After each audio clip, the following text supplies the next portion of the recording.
Hi అండి, welcome to సాకి మాకి ఛానల్. ఈరోజు వీడియోలో స్ట్రీట్ స్టైల్ మిర్చి బజ్జీ ఎలా తయారు చేసుకోవాలో చూద్దాం.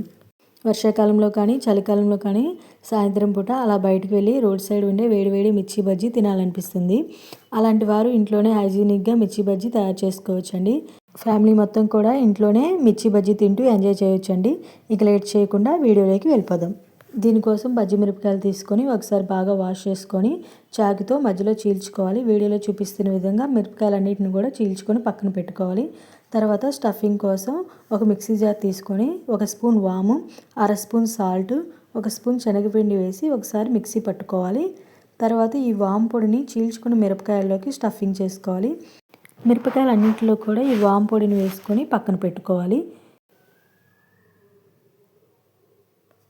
తర్వాత మిక్సింగ్ బౌల్ తీసుకొని 2 కప్పులు శనగపిండిని వేసుకోవాలి.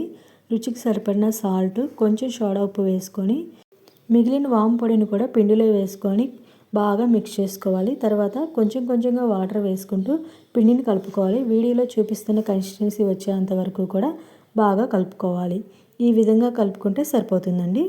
ఈ కలుపుకున్న పిండిని పక్కన పెట్టుకొని తర్వాత ఒక ప్యాన్ తీసుకొని డీప్ ఫ్రైకి సరిపడిన ఆయిల్ వేసుకోవాలి. ఆయిల్ హీట్ అయిన తర్వాత మనం మిరపకాయలను తీసుకొని పిండిలో ముంచి వీడియోలో చూపిస్తున్న విధంగా ఆయిల్లో వేసుకోవాలండి. ఆయిల్ మరీ ఎక్కువ హీట్ అవ్వకూడదండి. బజ్జీలు పైన కాలుతుంది కానీ లోపల ఉడకదు. బజ్జీలన్నీ కూడా గోల్డెన్ కలర్లోకి వచ్చిన తర్వాత తీసి పక్కన పెట్టుకోవాలి. అలాగే మిగిలిన బజ్జీలన్నీ కూడా వేసుకోవాలండి. అంతే, వేడివేడి బజ్జీలు రెడీ అయిపోయాయండి. తర్వాత ఈ మిర్చి బజ్జీలన్నింటిని కూడా చీల్చుకొని అందులో ఆనియన్ పెట్టుకోవాలి. దానిపైన ఉప్పు, కారం, ధనియాల పొడి, చాట్ మసాలా, ఫైనల్గా నిమ్మరసం పిండుకోవాలి. అంతేనండి, వేడివేడి ఆనియన్ మిర్చి బజ్జీ రెడీ అయిపోయింది. ఈ ఈవినింగ్ మీరు కూడా ఇంట్లోనే ఆనియన్ మిర్చి బజ్జీ రెడీ చేసి ఎలా వచ్చిందో నాకు కామెంట్ చేయండి. వీడియో నచ్చితే లైక్ చేయండి, సబ్స్క్రైబ్ చేసుకోండి.